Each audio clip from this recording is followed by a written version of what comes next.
আপনজন আছে, আমার কিছু রিলেটিভ আছে যারা এখনো মক্কায় রয়ে গেছে, তো তাদের আপনজন বলতে মক্কায় কেউ নাই।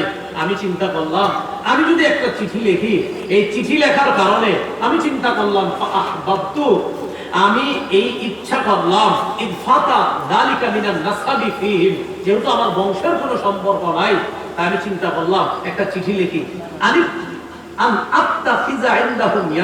আমি একটা চিঠি লিখলে তাদের সাথে একটা ভালো সম্পর্ক হবে। ইয়াহমুনা বিহা আরাবাতি, তখন তারা আমার পরিজন পরিবারের যে কয়েকজন আছে তাদেরকে তারা রক্ষা করবে। কারণ আপনি যখন মক্কায় যাবেন, যাওয়ার পর যখন তাদের বিরুদ্ধে লড়াই করবেন, হুজুর আমার তো ইয়াকিন আপনাকে আল্লাহ বিজয় দান করবেন, কিন্তু তখন তো আমার আত্মীয় স্বজন যারা আছেন তারাও বিপদে পড়বে। আমি শুধু তাদেরকে বিপদ থেকে উদ্ধার করার জন্য কাফেরদের সাথে শুধুমাত্র এতটুকু একটু খাতির করতে চাইছিলাম। এটা চিঠি লিখা। এটা বলার পর নবীজি বললেন, হুজুর বিশ্বাস করেন, মা ফাআলতু যালিকা, আমি এটা এই কারণে করি না, এই কুফরন যে আমি কাফের হয়ে গেছি, ওয়ালা ইরতিদাদান, আমি দিন থেকে বের হয়ে মুরতাদ হয়ে গেছি, এই জন্য আমি করি নাই, ওয়ালা রিদান বিল কুফরি বাদাল ইসলাম, আমি ইসলাম গ্রহণ করার পর আবার কুফরিকে পছন্দ করে নিয়েছি, বিষয়টা এমন না।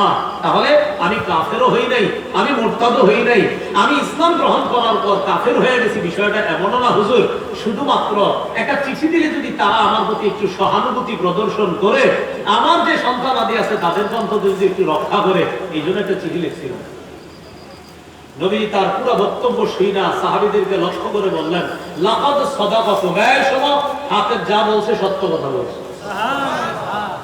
কি বলছে? সত্য কথা। হযরত ওমর ফারুক রাদিয়াল্লাহু তাআলা আনহু বললেন, দানি আদরিব উনুকা হাযাল মুনাফিক, হুজুর আমার একটু সুযোগ দেন, আমি ওর গলাটা উড়িয়ে দেব। এই মুনাফিক বলছে, এই মুনাফিক।